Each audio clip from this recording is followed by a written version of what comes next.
Audi memang baru gabung ke F1 pada musim 2026, tapi secara perlahan, rencana mereka mulai terbentuk dan sejauh ini persiapan mereka cukup meyakinkan.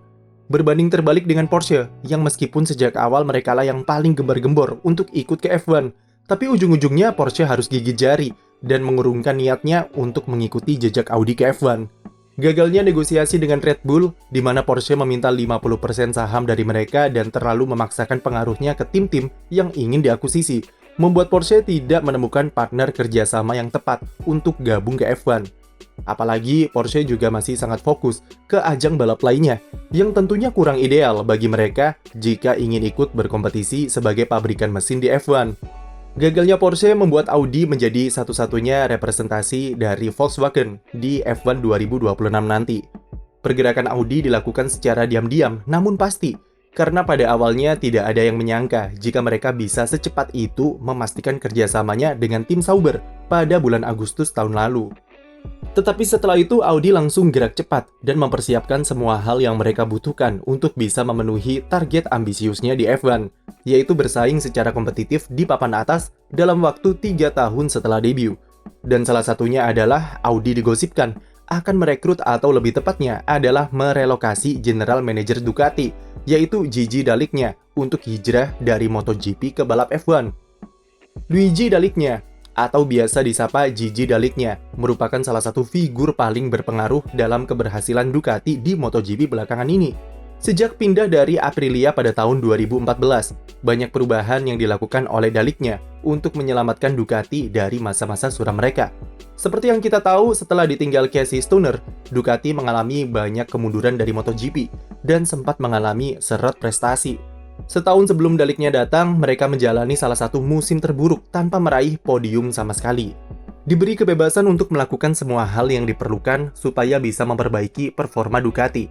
Dall'Igna tanpa basa-basi langsung fokus 100% terhadap perombakan di motor Desmosedici. Ia paham dengan kelemahan Ducati, yang meskipun punya top speed bagaikan roket di lurusan, tapi kualitas sasis yang buruk membuatnya sulit dikendalikan di tikungan.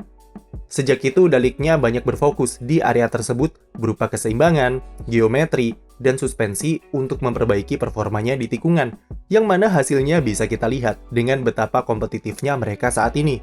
Secara karakteristik kepemimpinan, Dall'Igna adalah sosok yang berani mengambil resiko dengan semua inovasi serta perubahan yang ia buat di dalam tubuh tim Ducati. Salah satu keputusan berani yang ia buat di masa-masa awal kepemimpinannya adalah menjadikan Ducati turun kasta ke open class alih-alih sebagai tim pabrikan. Meskipun mereka harus memakai kontrol elektronik yang merupakan komponen spek dari pihak ketiga, tapi Ducati punya kebebasan untuk mengembangkan mesin yang kemudian membawa mereka ke berbagai inovasi yang kita kenal saat ini. Di bawah pimpinan Dall'Igna, Ducati memang menjadi tim pioner yang memperkenalkan komponen aerodinamika dan berbagai macam inovasi teknologi atau gadget di MotoGP. Mulai elemen-elemen pembuat downforce dan aerodinamika seperti winglet, aerofairing, dan spoiler swing arm yang membuat motor MotoGP menjadi terlihat kekar dan berotot. Bahkan mereka juga jadi tim pertama mengadopsi ide dari elemen diffuser serta konsep ground effect di mobil F1 untuk diterapkan di motor Desmosedici. Dari inovasi teknologi ada whole shot device atau right hay adjuster yang bisa mencegah wheelie saat start untuk memaksimalkan akselerasinya. Ducati bahkan mengembangkan suspensi aktifnya lebih jauh lagi dengan bisa menaik turunkan ketinggiannya saat menikung untuk menambah kestabilan motor dengan rear hay device. Semua hal itu membuat Ducati menjadi rajanya aerodinamika dan teknologi di MotoGP, terutama sejak musim 2017 sampai sekarang. Itulah kenapa motor Ducati Desmosedici menjadi idaman dan banyak dipakai oleh tim-tim satelit. Puncaknya adalah musim lalu, ketika Francesco Bagnaia akhirnya membuka puasa gelar juara dunia pembalap bagi Ducati setelah era Casey Stoner dulu.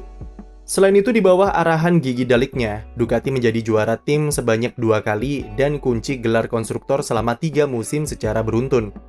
Dengan prestasi dan gaya kepemimpinannya yang berani ambil resiko, serta inovatif terhadap mengatasi kelemahan tim, tentu tidak heran jika Dall'Igna diincar oleh Audi untuk memimpin proyek F1 mereka pada 2026 mendatang.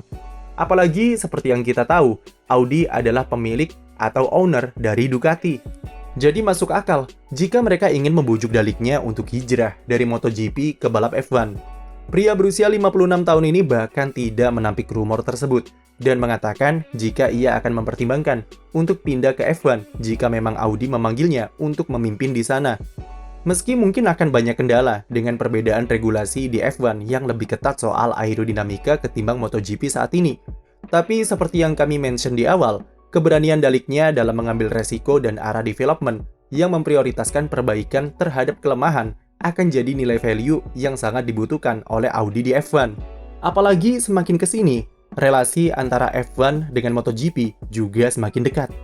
Ada David Brivio yang sempat hijrah ke Alpine setelah sukses mengantarkan Joan Mir menjadi juara dunia bersama Suzuki di MotoGP. Meski ia tidak bertahan lama di sana karena masalah internal dan perbedaan pendapat dengan sang CEO. Tim KTM belakangan ini juga menjalin kerjasama dengan Red Bull Technologies untuk mengembangkan aerodinamika di motor mereka.